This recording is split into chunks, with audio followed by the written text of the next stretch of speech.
Thank you very much. It is really, it is nostalgic for me to come back here. I was here at the opening of the library and was here for Mrs. Nixon's funeral and the President's funeral. We came out for that, and I have never seen this East Room, and it is really, John Taylor, it is just magnificent. You know, in the East Room in the White House, I haven't been back there since George Bush I was president. And I remember my last visit there was for the Medal of Freedom that was given to Ronald Reagan in January of 1993. But this is a magnificent place that they have in memory of the former President and First Lady. And I want to thank the folks who have invited me back here, Sandy Quinn and John Taylor and everyone.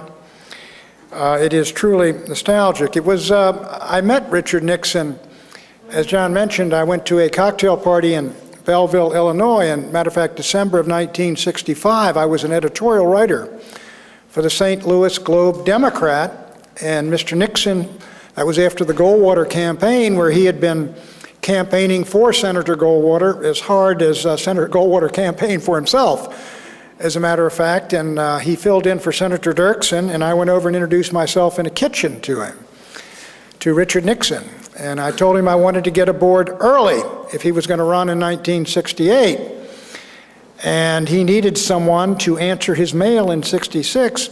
But my entree with him was, I said, Mr. Vice President, I called him, we've met before. I carried your golf bag at the Burning Tree Country Club, where I was a caddy in the 1950s.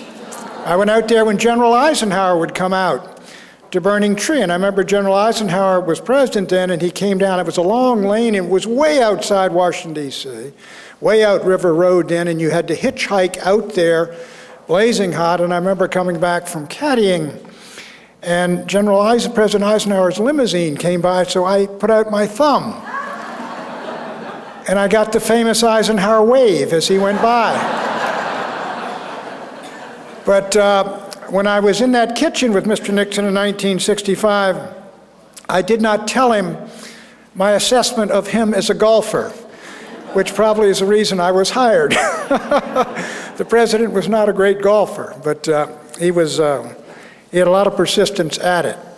I thought what I would talk about, and many folks, I've been on television and done an awful lot of radio, almost 300 radio shows on my book, but I thought you might be interested in my assessments as well of our current political situation and our situation in foreign policy, as well as discuss the book.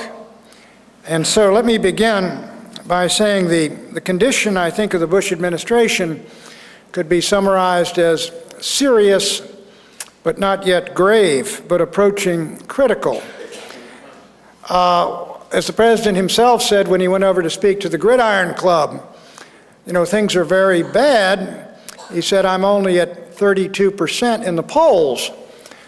But Dick Cheney asked me, what's my secret? Mr. Cheney is at 18% at the time. And the president said, you know, I looked around earlier this year and I found out there was only one trial lawyer in America who really liked me. And Cheney went out and shot him.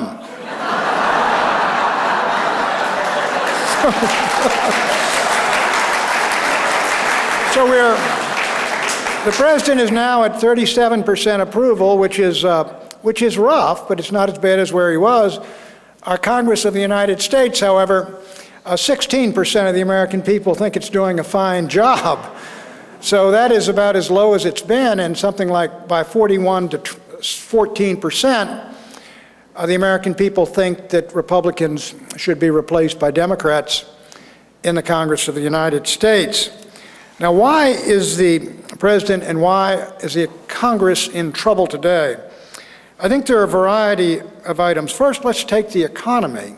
If you look at the macroeconomy, the larger economy, there is no reason why the president should be in trouble.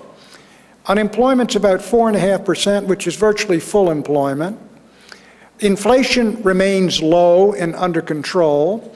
The stock market has been hitting over 12,000, an all-time record. The Dow has gained back all its losses since the year 2000. The NASDAQ hasn't, but it's still at its highest level in 5 years. So with all of this, why should the Republican Party be in grave trouble? The first reason, of course, is the war in Iraq. Something like 65% of the American people now believe the war was a mistake, and 65% think we ought to start getting out. And the president is held accountable and responsible for the war. Then there's the perception that the president has lost that aura of competence that he had at 9/11 and in the immediate aftermath. The reasons are Katrina, obviously, the Harriet Miers debacle, the Dubai ports deal, and all of these things have damaged the president as a strong leader, especially Katrina, where he was perceived to be out of touch and almost uncaring. I think that's false, incidentally, but there's no doubt that the administration did not move as quickly as it should have, and it allowed its adversaries in the press to portray it as uncaring or even worse. Then there is the perception of hubris and arrogance and corruption. And by that, I not only mean the Abramoff matter with all the money going around and the buying and selling, if you will, of favors in Washington between lobbyists and Republican congressmen. The Duke Cunningham thing, you all familiar with him? I knew Duke Cunningham, and I always admired him, of course. He's a Top Gun, a great pilot in the Vietnam War. But as I said yesterday, you know, when you drive a Rolls-Royce Silver Shadow into the House office building and park it there, to me that's a cry for help more than anything else. I mean, what can this man be thinking? You have to ask yourself. And then there, of course, is the Foley matter, which is disgraceful. Mr. Foley and Mr. Kolb, we now know, taking an unnatural interest in all these pages, but even worse than that, the perception that the White House may have, or not the White House, but the administration of the Congress may have covered this up and covered for them and not told the truth.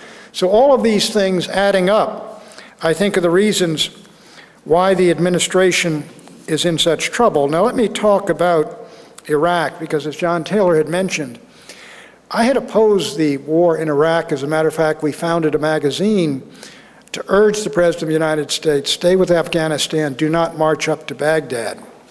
I thought it would be a mistake, and I thought what would happen is what very much has happened, and that's what we wrote. But why did President Bush do this? Now, when President Bush ran in the year 2000, and you might recall I was on the ballot at that time, way down the line, when the president ran in 2000, he ran very much as, I would say, more of a Buchanan conservative than a neoconservative, in the sense that he said, we can't be arrogant in our foreign policy, we can't go into the business of nation building, we have to pick and choose the places we intervene. We need a more humble foreign policy, he said. And I thought all of that was right down my alley. I think what happened is after 9/11, as we know, just as President Bush had a religious conversion in the 1980s, where he'd lived apparently a pretty wild life before then, he was radicalized by 9/11. You know, Herman Kahn, when once, matter of fact, was in the Nixon White House, he came into the Roosevelt room, and we would used to have seminars with him for a couple of hours. He was a brilliant mind, one of the most brilliant of the generation. And he would say there's only two periods of time when you can capture, people and change their minds and course in life dramatically. One is from the years from about 2 or 3 to 6 or 7 years old, and the second is when they go to college. And a lot of people change. But George Bush had one of these midlife conversions, I think, and he was sold on this idea, the idea that and I'll describe it in a minute, of a neoconservative foreign policy, which really has its roots in sort of Woodrow Wilson utopianism. I'll talk about that in a minute, but as for Iraq, I argued, why should we attack a nation which does not threaten us, has not attacked us, does not want war with us, to strip it of weapons we don't even know it has? And it turned out they did not have those weapons.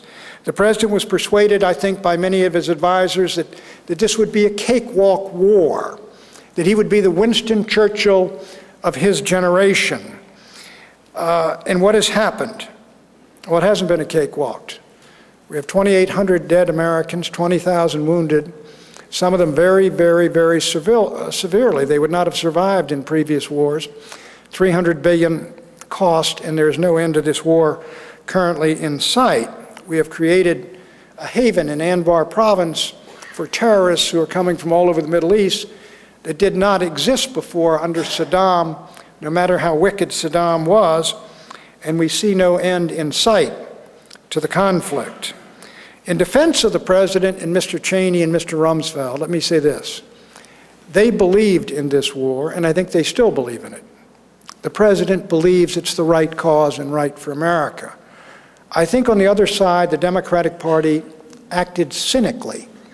Now, under the Constitution, Madison and Hamilton said that we want to separate the power to wage war and fight wars from the power to declare war and take us to war. And the reason for that, of course, is that they were familiar with the experience of kings walking their nations into war and fighting the war for dynastic reasons and putting all the citizens at risk or the armies at risk for the reasons of the king. Therefore, the parliament should declare the war and the king should fight it. And in this case, the Congress of the United States, in my judgment, particularly the Democratic Party, which I don't think believed in the war, did not do due diligence. Daschle, Biden, Hillary Clinton, Kerry, Edwards, Reed. All of them voted to give the president a blank check for war. Daschle was asked why he did it in October of 2002. He said to get it behind us. In other words, let's get this issue off the table where the Republicans are strong so we can focus on the areas where the Republicans are weak. I think Congress did not serve America well on that occasion. And as I say, at least whatever you say with regard to the president, he believed in this war. Now let me talk about U.S. foreign policy, because here's where my disagreements with the president, as he has come to enunciate foreign policy post 9/11, are profound. You know, people call me an isolationist. Actually, that's one of the nicest things that people call me. But they refer to me that, and it is not true, because America has never, ever been an isolationist nation. But we did have a philosophy of foreign policy before the Cold War, and I supported all the presidents in my lifetime during the Cold War, including the three I worked for, President Nixon, Ford, and Reagan. But before the Cold War, our foreign, except in the Wilson era and World War II, American foreign policy was basically a foreign policy of unilateralism in this sense. We did not enter foreign alliances, and we followed the dictum of Washington, Jefferson, and Quincy Adams, that we did not go abroad in search of monsters to destroy. We defended American national interest whenever threatened. We would go to war for American national interest, but the idea of going to war for utopian crusades was alien to Americans, and for 20 presidents almost up to Wilson. We didn't do that. And that is why, in my judgment, the American Republic grew so great and mighty and free and independent and powerful, while Europeans in the Napoleonic Wars, for example, were slaughtering one another in the hundreds of thousands. So we succeeded. Even in World War I, there was a tremendous force in America, of course, pushed by Irish and German folks as well, to keep us out of that war, and we did stay out of that war. So that at the end of the war, when we got in 1917 and 1918, when we got in there in considerable numbers in basically the summer and fall, we only fought for about 6 or 7 months in any strength. We lost 116,000 dead. But the British lost 700,000 dead, where the country wasn't even half the size of ours. The French lost 1.3 million, the Germans 1.2 million, and you can double that in terms of casualties and dead and wounded. And we did not go into Normandy, for example, until 4 years after France had fallen. And one of the reasons we stayed out is there was this tremendous force in America. Frankly, John F. Kennedy as a young man supported the America First movement. That there was this tremendous force which said, Are American interests threatened here, or is this another imperial wars, dynastic wars? Are these wars and quarrels of these people? Well, the president dropped all that and threw that out, and he's got now what's called the Bush Doctrine. One part of it says in effect, the world's worst regimes will not be allowed to get the world's worst weapons. He threw down that gauntlet, and now North Korea has exploded an atomic bomb. So that's been challenged, and that's been defied, that policy, and it's being defied by Iran. He says we're going to eliminate tyranny from the face of the earth in his second inaugural. I said, what are we going to do next? We're going to eliminate sin also? I mean, it is utopian to say that. There have been tyrants. We've got 190 nations on earth. There are tyrants all over the world. Probably half the UN member states, those regimes got to power by killing the person who was in there before them. We're not going to eliminate tyranny in this world. And the third part of it is we're going to democratize the whole world. And we can't be safe until we do. But America's always been the most secure of nations. We followed the advice of Washington. How do we remain secure? He said, if you want peace, be prepared for war. You go read the history of America, you'll find very, very few countries I could find. I did a book on that called A Republic, Not an Empire. Very, very few countries ever wanted war with the United States of America. Very, very few. The one I could find that did want war was Mexico. And it didn't work out very well for them. But so the president has, in my judgment, adopted this utopian foreign policy. And I think it is not working. So we are going to have an opportunity, you and I and all of us, in this next election, to decide what kind of foreign policy America should have. Should we go abroad and fight wars to democratize countries like Iraq? Can we afford to do that? Or should we have a more traditional foreign policy where we defend our vital interests and we do not go abroad in search of monsters to destroy? Now let me talk about an area where I think this president, President Bush, has been tremendous. And he has been a success. And that is the area of judges and justices. And let me begin with a story. Back in 1981, I believe it was, President Reagan selected Sandra Day O'Connor as the First Lady Justice of the United States. Keeping with my tradition, I opposed that, of course. I think I turned out to be right there. But in any event, after she was chosen, of course, she discovered that after each session of the Supreme Court, they have a ceremonial lunch for all the justices at the Monocle restaurant before they all go off to their various districts. And all 9 justices are there at the table. So naturally, after the first session, the maitre d' came up to Sandra Day O'Connor first and asked her and said, Madam Justice, what will you have? And she said, well, I'll have the steak a la carte. And the maitre d' said, very good, madam, and the vegetables? And she said, oh, they'll have the same thing. Now,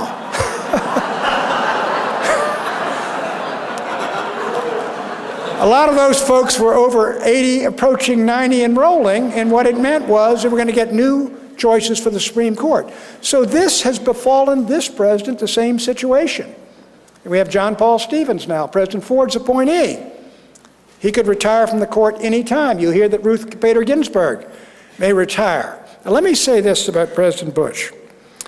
His choices for federal judges and Supreme Court justices, we can forget Miss Meyer, she's gone now, have been the finest of any president any president I think in my lifetime. And the president deserves enormous, enormous credit for that and for his courage for fighting for them.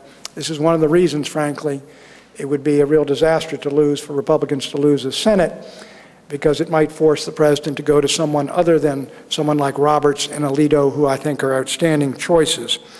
Now, in the battle for the Supreme Court, what is it about? We know the court has imposed forced busing on a number of school districts and torn them apart, made abortion a constitutional right, just declared it de novo, threw out all the laws against against homosexuality in all the states, dumped those out, and did generally through God and the Ten Commandments and all the rest out of the public schools.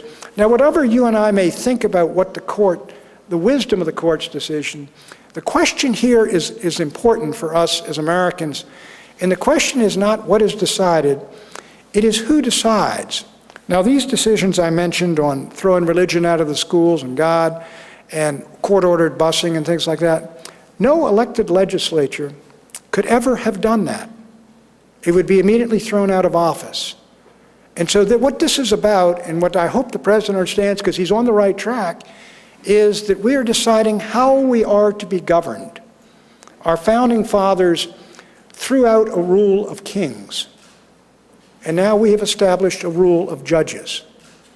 Why should it be on these matters on which I'm sure people in this room profoundly disagree, that we should wait for a first Monday in October for them to tell us what we may do and what we may not do?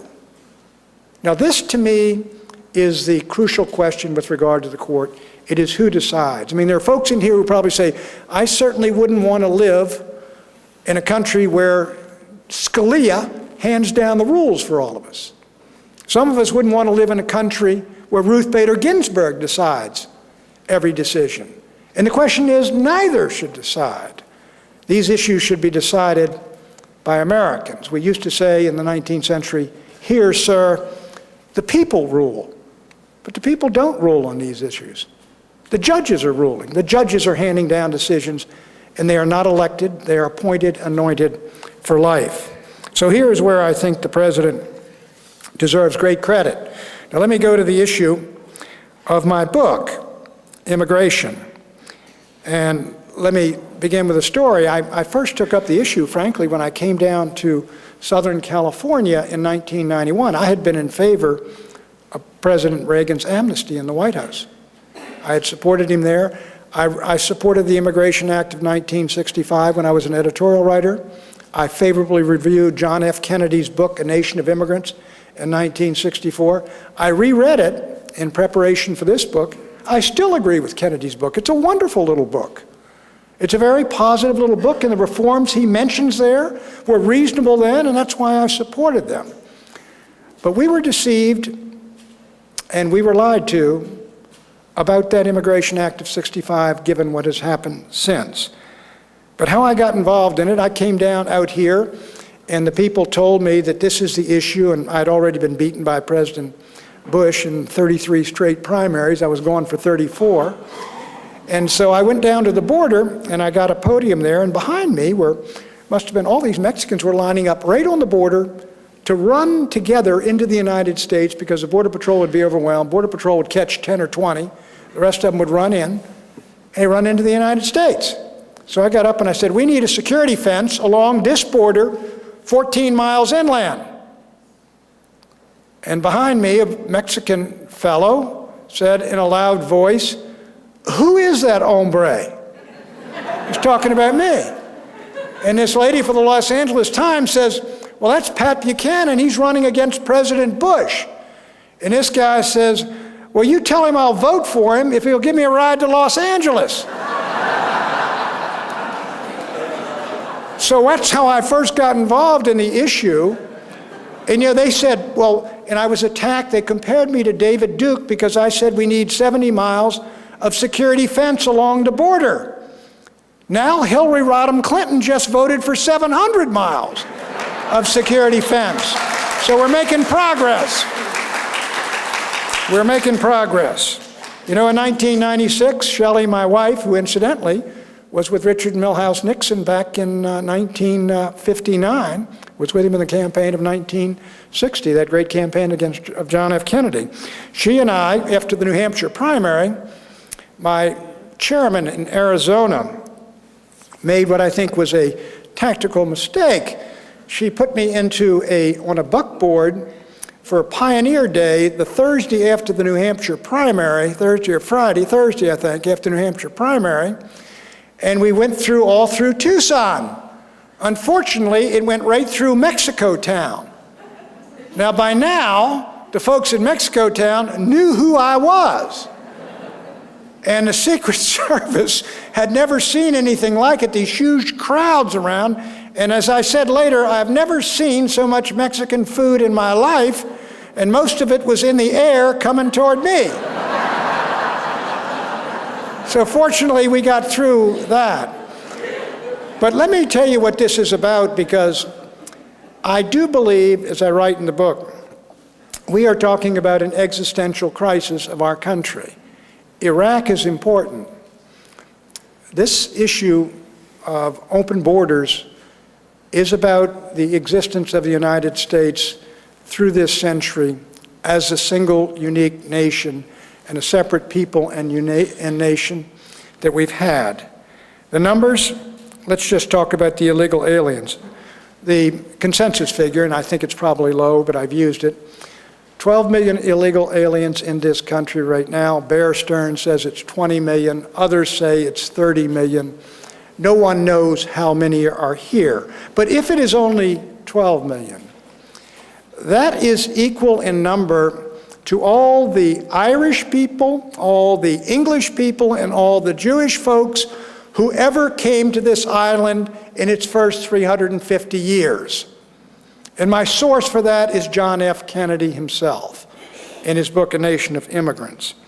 According to President Bush in Tucson, where he said 4.5 million had tried to break in, and this was about a year ago, he now says it's 6 million. 1 in every 12 breaking in has a criminal record. Now, if there are 12 million here, and 1 in every 12 has a criminal record, that means 1 million illegal aliens with a criminal record, the equivalent of 50 Army divisions of 20,000 troops, are in the United States preying upon the American people. Now, this is, in my judgment, a national crisis that has not been adequately addressed by the leadership of either political party.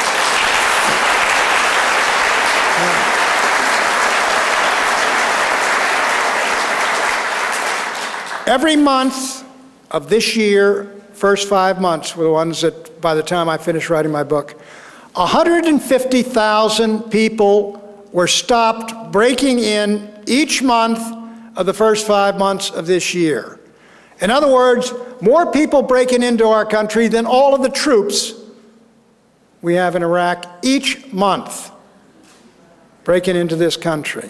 150,000 when we stopped each month is equal to all the immigrants we had in the period of the entire decade of the 1820s, which was a high decade for immigration in the early 19th century. Let's take a look at the year 2050. According to the Census Bureau of the United States, there will be 102 million Hispanic folks in America.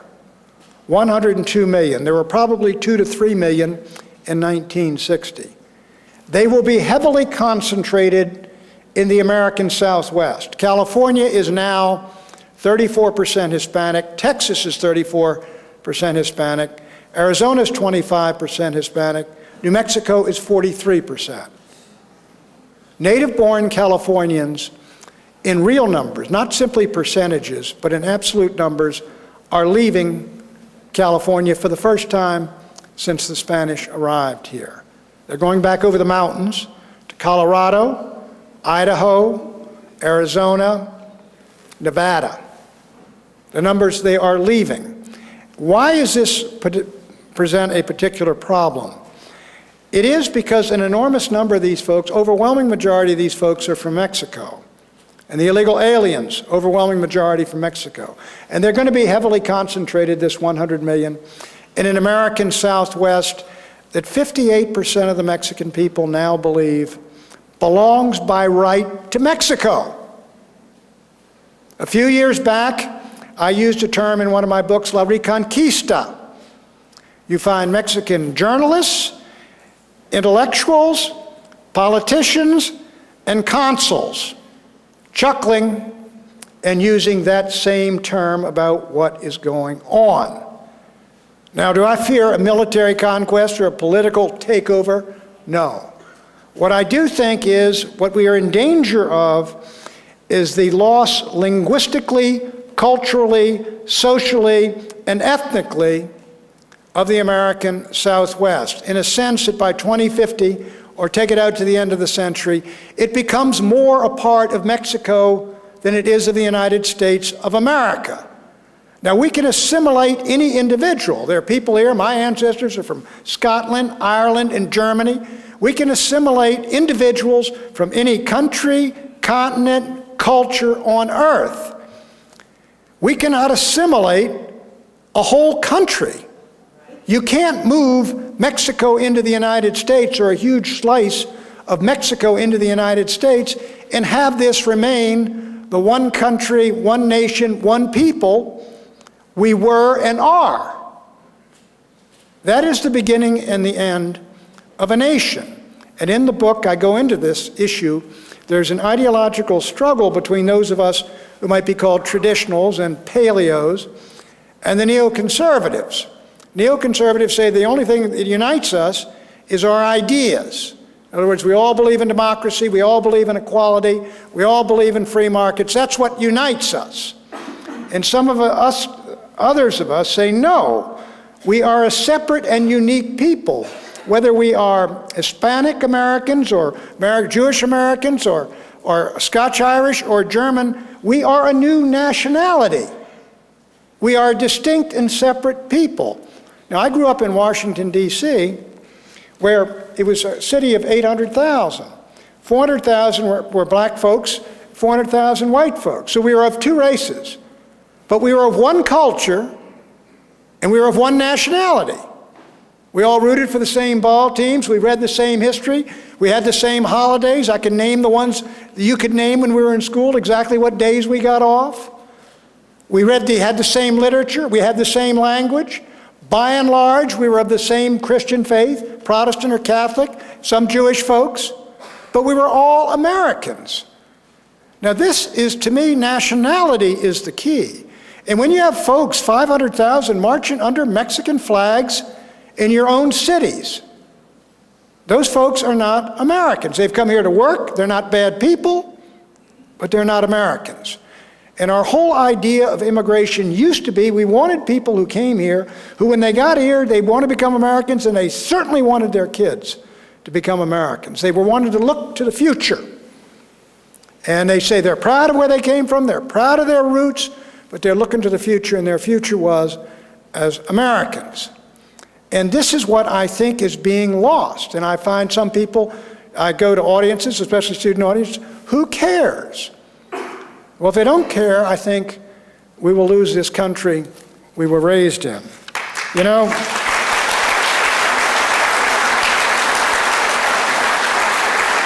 if you wish to see, and I'm afraid if we wish to see, I just read yesterday coming out in the New York Times, the ethnicity in Russia. If you take a look around the world, countries are coming apart over the issues of what? Race, ethnicity, language, culture, religion. Look at the Soviet Union, it broke apart. The Baltic countries, Lithuania, Latvia, Estonia, they're not Russian, they're ethnically different. They're different from each other by religion. Lithuanians are heavily Catholic, the others are more Protestant, Lutheran. You see Czechoslovakia, democratic, had been together for years in the Holy Roman Empire and the Austro-Hungarian Empire. Democratic, they had to split. Yugoslavia. I mean, it's a name of balkanization. Horrible, bloody wars between people who had lived together side by side on a small peninsula since time immemorial. But the Serbs are Orthodox, Croatians are Catholic, one was under the Turks, the other was under the Austro-Hungarian Empire. All these things, you see it down there in these elections, and people should take a closer look at those elections down there in Latin America. Evo Morales, they're talking about indigenous peoples, and 500 years we've been persecuted, people stole our land, they got to get out of our land.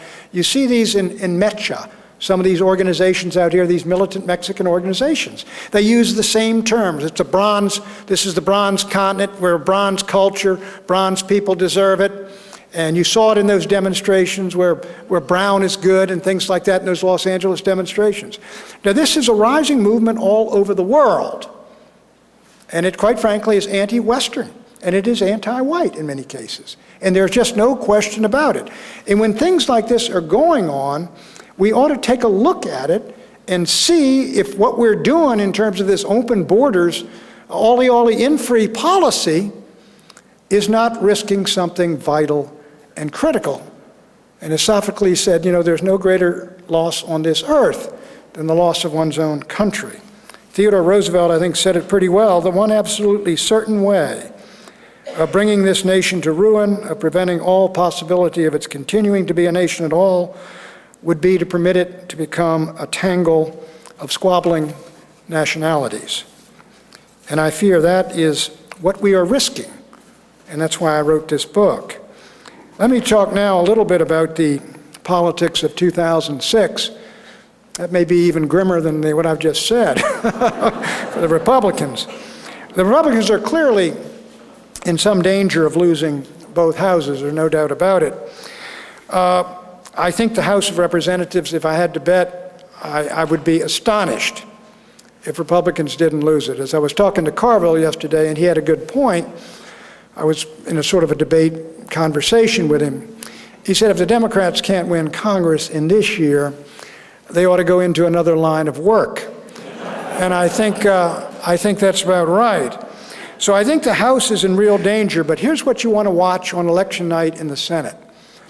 For the Democrats to get the Senate, and it's not that easy unless there's a tidal wave that goes over all the races, in which case they can wipe out an awful lot of people. As of now, for the Democrats to win the Senate, they got to take Ohio, Pennsylvania, Montana, and Rhode Island, which are all four held by Republicans. They have to hold on to New Jersey, where they got a candidate who's got a corruption problem, Menendez. They have to hold that. Then they have to take 2 out of 3 of the upper border states, the firewall that the Republicans are building. Tennessee, Virginia, and Missouri. They have to take 2 out of 3. If they do all that, then they can win the Senate. So I don't think the Senate is lost yet to Republicans. The House, it looks to me very hard to see how they can survive some of these races. They got an awful lot of personal problems and some of their members in them. So that's 2006. 2008, so someone said, "Oh Lord," that's concern about Hillary. Would it be? Yeah. Well, there's no doubt about it that. The good news and bad news. Hillary is clearly the front runner. But I am less sure Hillary's going to be the nominee. I'll tell you why. She's done an excellent job in terms of de-demonizing herself, if you will, to the degree that she can do that after the 1990s. But she has done a good job in the Senate, everybody agrees. But she was at about 50%, and everybody else was in single digits for the nomination. She's now fallen down to about 33%, and Al Gore, a very exciting candidate, he's at 16%. He's at 16%, and Edwards is about 15%, and I think Edwards is ahead, maybe, or he may be up close in the Iowa caucuses. And Mrs. Clinton, she's got some problems. One of them is Bill. And I'm not just talking about the dog's tendency not to stay on the porch. I'm talking I'm talking about the fact that if she goes out and runs, he overshadows her, and there's no doubt, very few politicians have the gifts Clinton have. Frankly, the gifts to be able to speak well and to stand up at a podium and really move a crowd and stuff. And she doesn't have that. She's much more programmed. She's very smart, but she's programmed. And she's never been in a real battle the way Bill Clinton was all his life in campaigns and things. And so I don't know how she can handle herself. And there is, there is a right-wing conspiracy out there. And that right-wing conspiracy is waiting for Hillary to show up. I know it exists because I'm part of it. So I think that I would say the candidates to watch in the race against her, I would say, are Al Gore, if he gets in, certainly, and Edwards. And Edwards has done very well. He's gone out there. He's been very quiet. He's been out there for 2 years working very hard. His wife has a new book out. It's a New York Times bestseller. And so I would watch them, and this is why you've seen this big push for Barack Obama in the last week or so. Many Democrats are fearful that Hillary and Gore, if they're the two prospective nominees that neither of them can win. The Democrats, I think Condi Rice is out of the picture. I think she was very high up early on. Giuliani is running first in the polls, but I mean, Giuliani, with due respect, he's pro-gay rights, he's in favor of affirmative action, he's pro-abortion, and he's against guns. And you can't get through New Hampshire and have all those positions. So I don't think that Giuliani really, I mean, if he had asked me to advise him, I would say, you know, you're at about 30% and you're going to go down from day one when you go into these primaries and caucuses. I don't see how he strengthens himself, in other words, and I can see how he can be weakened badly. I think the front runner and a prohibitive favorite right now is John McCain, quite frankly. Now, we all have similar sentiments on some things, but I think the problem is here is this. It is that first, what I just heard in this crowd is the way conservatives and traditionalists, many of them feel about Senator McCain, that he is not one of us, he's not a conservative, he's a Republican who doesn't represent Arizona so much as he represents the big media. But no doubt about it that McCain is much further out in front than people realize. He's done an awful lot more to lock up support. He's gotten well with the Bush family. He's gone down to Liberty University and spoken at Jerry Falwell's University and all the rest of it. And he's not only further out front, I think, than people realize. There is no conservative challenger there. Who's a strong challenger? There was Senator Allen, but he had an unfortunate, used an unfortunate word, macaca, in Virginia, which is, and he's had a very, very rough campaign, and he'll be lucky to survive in Virginia if he does. But I don't think he'll be running for president, so the conservatives have no one in the field right now. And Newt is presenting himself maybe as the conservative champion, but I don't know if he's going to get into it himself. You know, I don't know whether, you know, he's got something in common, as someone said, if you take McCain and Newt and Giuliani, the three of them have 8 wives between them, and that's a little tough in a family values party. So we've got that difficulty. So how is it going to come out? I don't know. You know, and people have even said, Pat, your issues on trade and on immigration, on the war seem to be right. Why don't you get into this myself? And I have said, no, I don't think so. And I'll tell you why in closing. There are many, many reasons. One is, of course, I left the Republican Party in 2000. But another is what happened in that race. Now, as you all know, or may remember, or may not, we started off fairly high in the polls for a third-party candidate, 15%. We started disintegrating, and we had a bad convention in Long Beach that ended in pretty much in a gigantic fistfight. So things went badly, and after we went out on the road, I started, because I found out, I talked to Nader, I said, Ralph, and Ralph was running third party also, I said, Ralph, you know, I think we're in, Bush and Gore are in the Super Bowl, and I think we're in the Gator Bowl or something out here in Hawaii or something. So nobody's paying any attention to us. So that didn't bother me much. I was on the road, and I said, look, I tried to run third party, create this third party, and I wasn't going to be able to do it. We had all these problems. The Republicans knocked me off, tried to knock me off tickets. I was on 30 ballots. They got me knocked off in Michigan, knocked off here. So I was going along, and I said, well, it didn't work. And so I said to myself, but my old friend Claire Booth Luce, who was a great lady, once told me that, Pat, don't worry about, do your best. Don't worry that even the greatest Americans get only one line in the history books.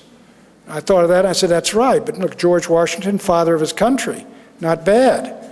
Abraham Lincoln freed the slaves and restored the Union. Ronald Reagan won the Cold War. And I thought, what's my one line going to be? And I was thinking, I thought, and I remembered Mo Udall, and I had been down in Tombstone, Arizona, and out in Boot Hill, and there's that headstone out there that says, here lies Jake Smith. He done his damnedest.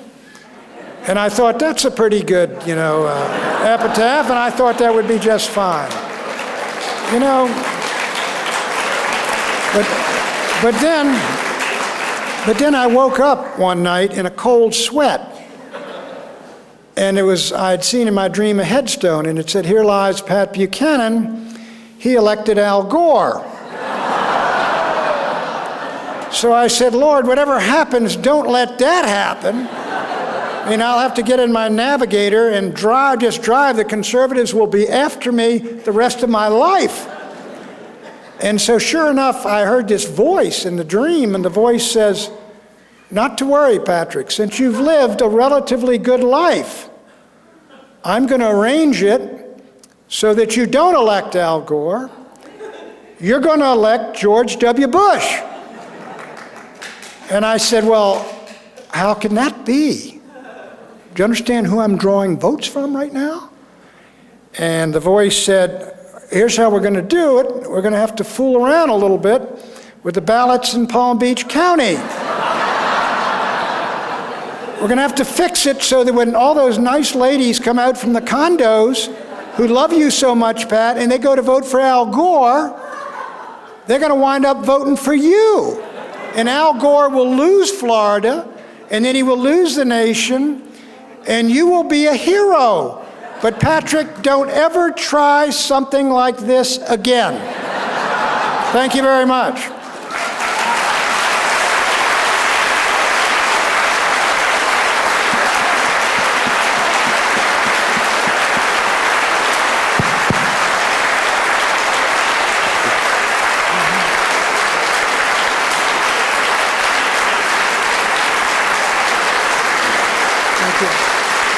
Thank you.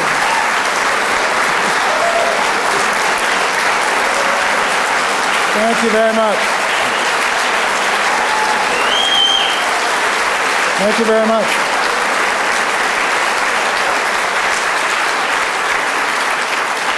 My friends, Pat would be pleased to take some of your questions. This is a knowledgeable and erudite Nixon Library crowd. Please try to keep your questions short and brisk, and I'll bring the microphone to you. Yes, sir. Please stand up so you can see. I'll hold you back. Mr. Buchanan, what do you think of CNN's taking pictures of the enemy, positioning themselves against our men? The gentleman's asking a question about the CNN piece that I gather it took footage from Al Jazeera or someone provided by enemy who had, and it showed not a simulation, but the actual sniping and killing of an American soldier. And the footage was taken, and someone did a narration over it, and I heard it on the radio, and I was sickened by it. I thought it was just sickening that they would show the shooting and killing of an American soldier as though this was an interesting piece of news. And I don't understand the values at the network I work for, CNN. I worked for them for 20 years. I don't understand their values in doing something like that, and I thought it was disgusting and appalling, and it ought to be universally condemned. Over here on the far left, Pat, far left. Hi, Pat. Thanks for all you do. I'm wondering what your opinion is, what's going on in Congress now. I, along with most Americans, support building a fence along the U.S.-Mexican border, but now I'm told, I think I heard Bill O'Reilly say that it's all a shell game, that they're past it, but they're not going to fund it. Is that true? The question is about the security fence, which was voted, and some funding was voted for it. However, apparently there's discretion on the part of the Homeland Security and the administration as to whether or not they want to build the fence, or whether they want to build a virtual fence, or they want to use it for something else.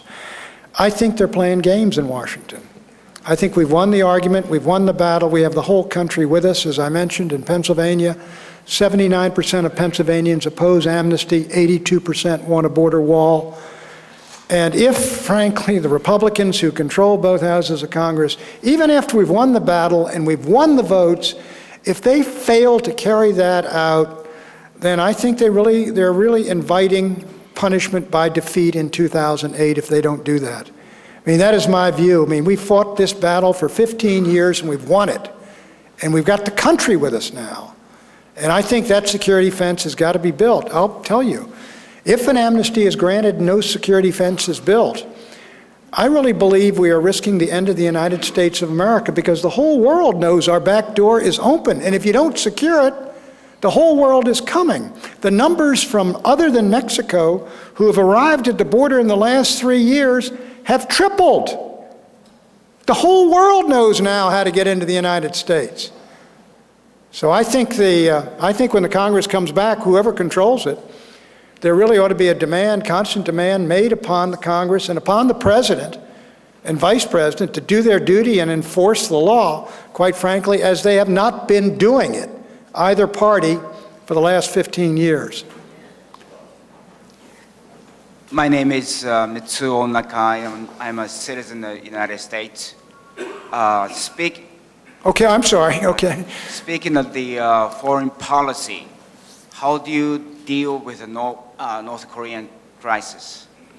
The North Korean crisis? I think that in terms of dealing with it now, I do not think Bush should have made that axis of evil speech where he said, we're not going to let the world's worst nations, are not going to be allowed to get the world's worst weapons. Then he attacked Iraq and he put Iran and North Korea on notice.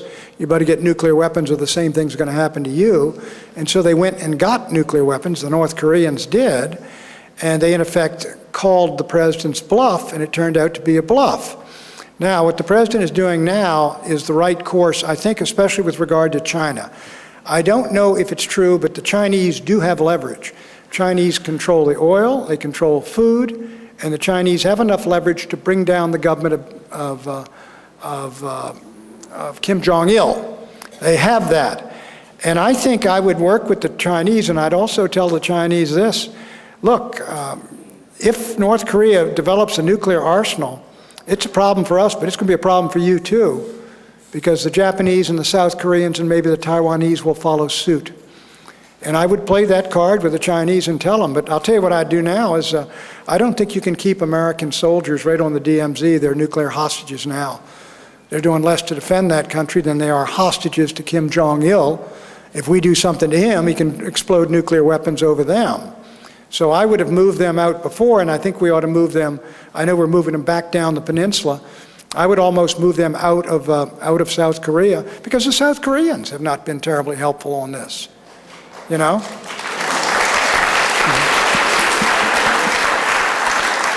Mr. Buchanan, Yes? Okay, Hi. yes, ma'am. there was one name on that list of Republican presidential hopefuls missing, Mitt Romney. Oh, my goodness. Oh, my goodness. Yes, yes, he was. My mistake. Mitt Romney is likely, in my judgment, to emerge as the challenger, because everything, I don't know Mitt personally. I knew his father. I mean, President Nixon, we ran against his father up in New Hampshire, and we were probably cruel to him. But I don't know the son, but everything I hear about him is he's charismatic, he's extremely intelligent, he's a very attractive candidate. I don't know how conservative he is. If you run for governor of Massachusetts and win, you probably haven't run on a conservative platform.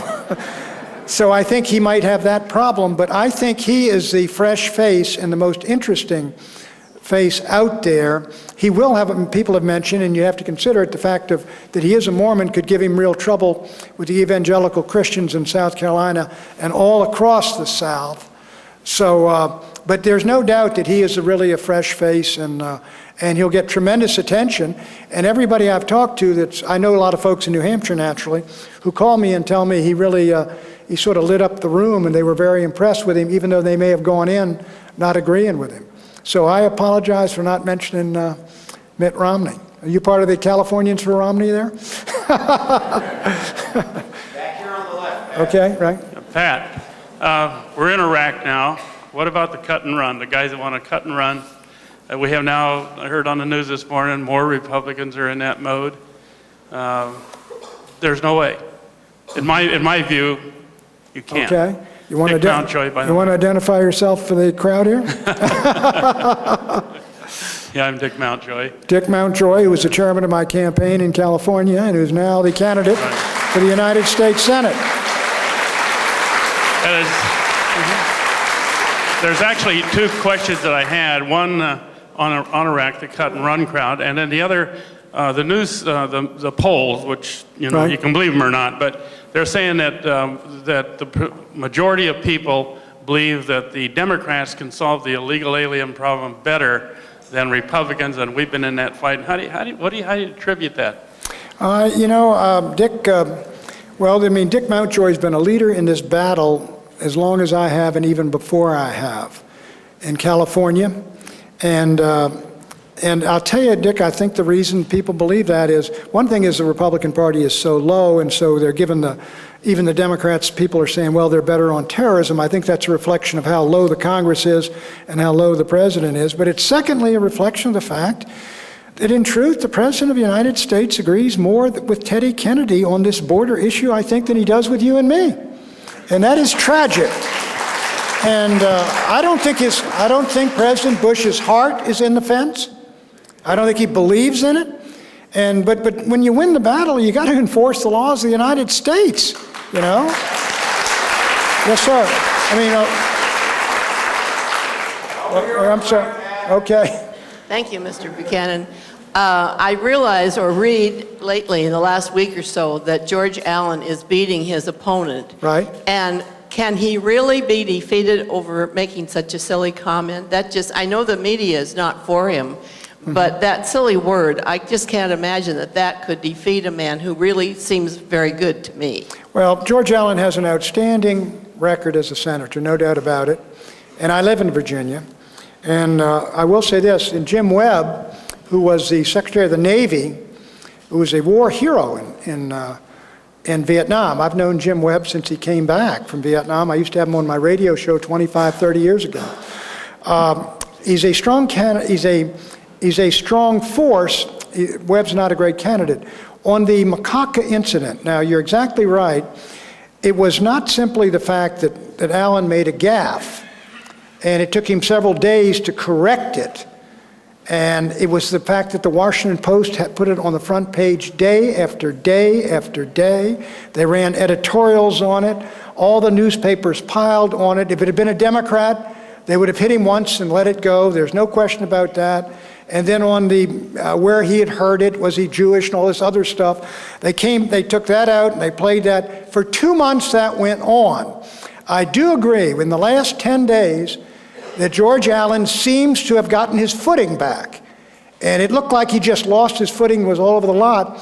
And I do believe he is marginally ahead of Jim Webb. Now, one of the problems is, and I live in Northern Virginia is changing. Northern Virginia, where I live, is nothing like the rest of Virginia. And in the rest of Virginia, Allen is winning in a landslide. But in Northern Virginia, which is huge now, and it's got a couple of million people there, Webb is winning by a significant margin. If I had to bet on Virginia right now, I would bet on George Allen. And back on the left. Okay? Yeah, Mr. Buchanan, I know after the World War II, the U.S. border control was still weak, right? During the Eisenhower and John Kennedy. And John Kennedy loved every immigrant, refugees, and even loved the Chinese people like me, and loved every Cuban refugee. Then he still got defeated by an illegal immigrant.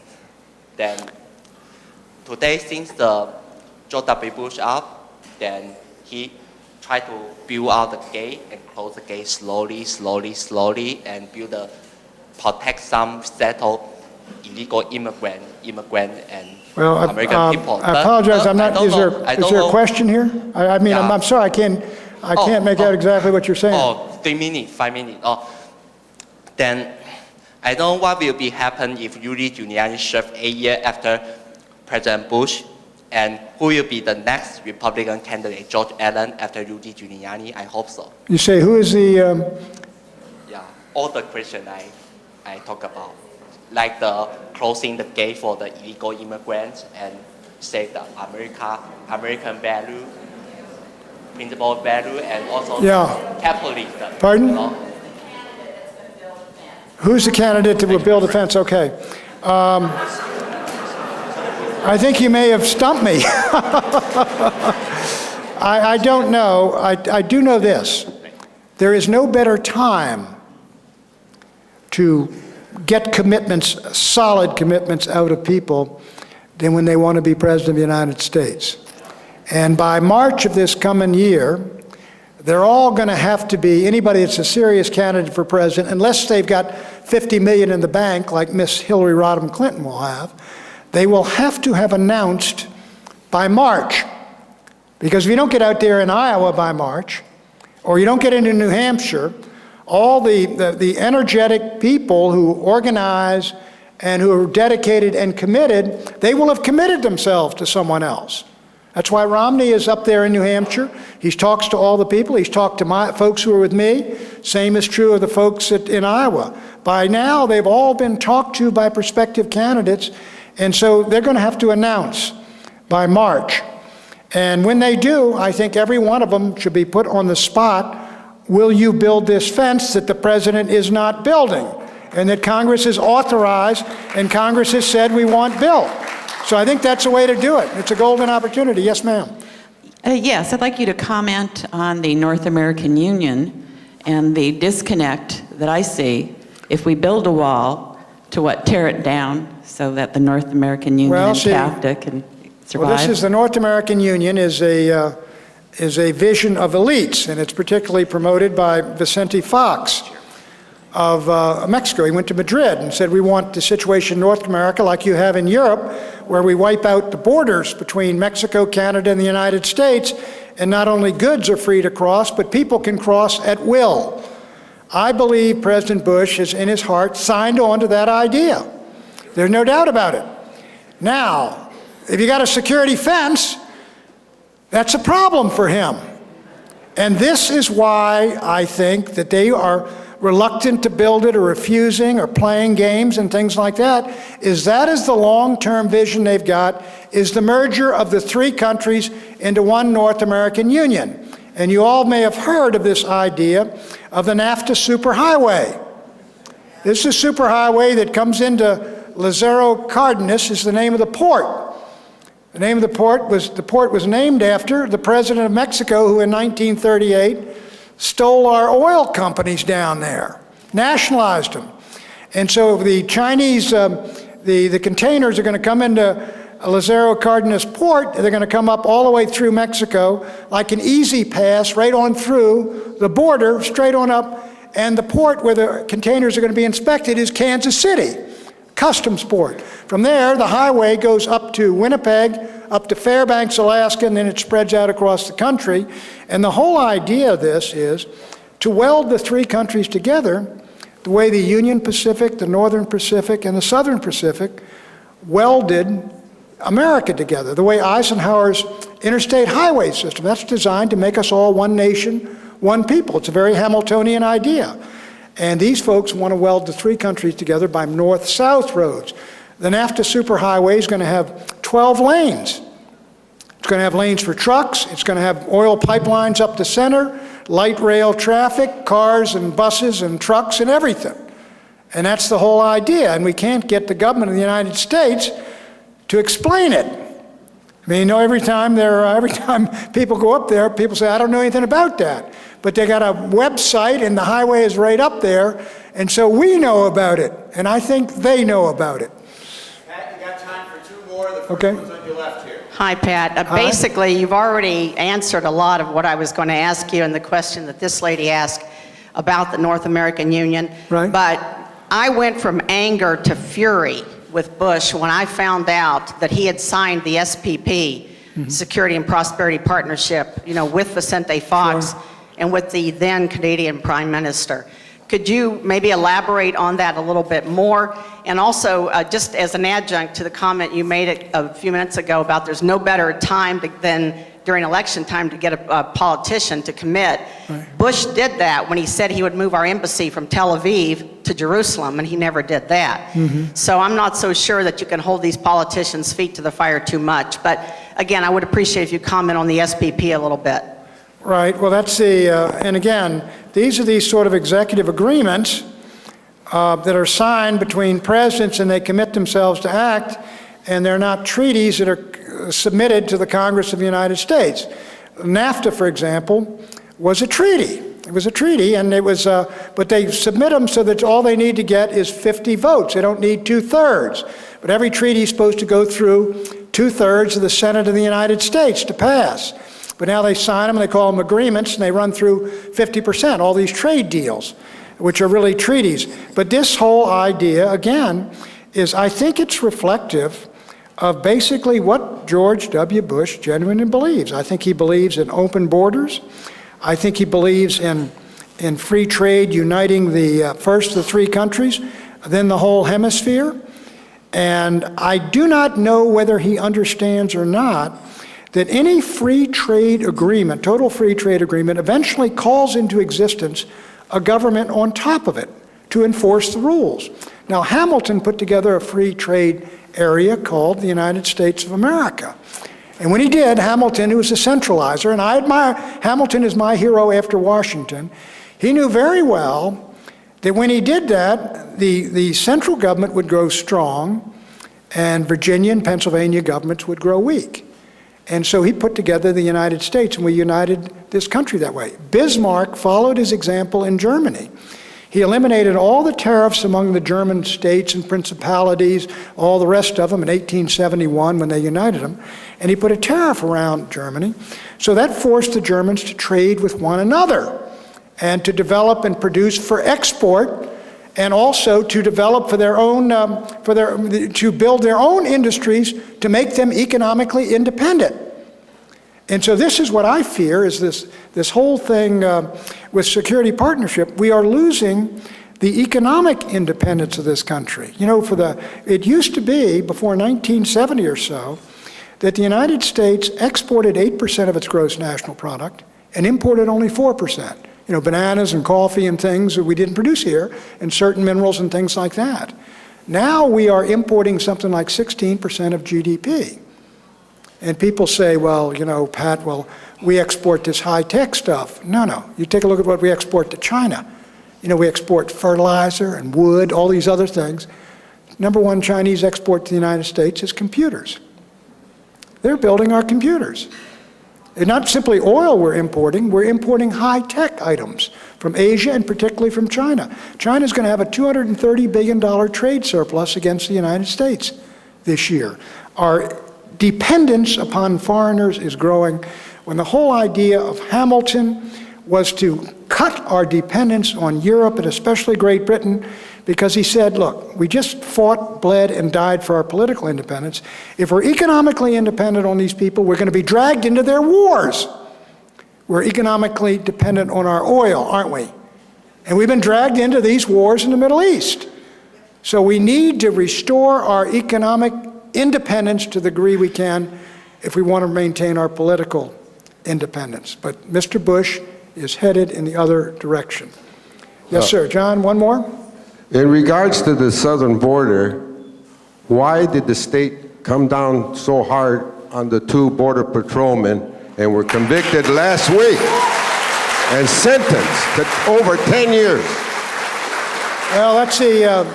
This is a situation where these, well, you folks obviously are very well aware of it, but I'll tell you this, back east they are not aware of this situation where these 2 border patrolmen apparently apprehended a drug runner, and one of the border patrolmen, they were chasing him down, and one of the border patrolmen pulled out something he thought was a gun, and he shot and winged him or something, and this criminal runs back into Mexico and then sues the United States.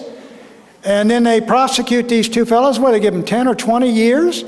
2 border patrolmen. And this is appalling. And I mean, again, it's when you start, look, when you start treating the people that defend you like that, and start treating the people who are preying upon you like these drug thugs with kid gloves as though they're some kind of hero, give them amnesty to come in and testify. Now this character, this drug runner, is going to sue the government of the United States or Border Patrol for $5 million because, you know, he hurt himself running through back into Mexico. I mean, this is a encapsulated outrage that tells you what is wrong with this country and what we got to improve. And thank you all very, very much.